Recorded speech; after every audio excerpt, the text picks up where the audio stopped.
मुख्य निर्वाचन अधिकारी को देखिए दाबीपत्र देलु केउझर जड़े कॉलेज प्रकृत पावन कॉलेज जड़े कर्मचारी गोपाल आलोक कुमार दास ये जड़े विद्यालय महाविद्यालय काम कर एम्प्लॉई सी खोलाखोली भाव में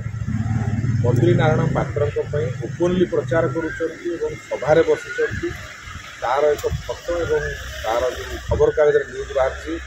तार दाबीपत्र आम ये जनइबू भुवनेश्वर जी उत्तर विधायक लड़ुंट सहित जड़े सप्लाई इन्स्पेक्टर प्रकाश चंद्र स्वाई सप्लाई विभाग में कम कर सी खोलाखोली भाव में सहित फूल तोड़ा दूसरा कार्य नियोजित अच्छा तेणु यही दुईटी कार्य को आम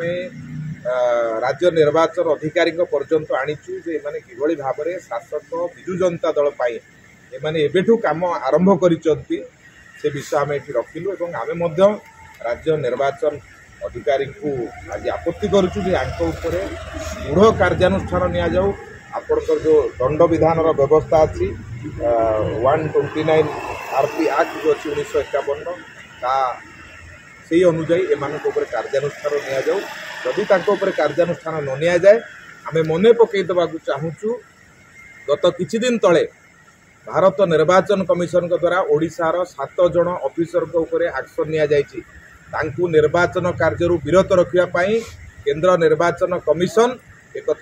दायित्व देते ओडिशा कमिशन को आज सबू जगह बाहरी तेणु ढिला जमा नवा उचित नुहे सरकारी कर्मचारी माने बिल्कुल शासक दल को साहाय्य करें ना जदि से साहाय्य करेंगे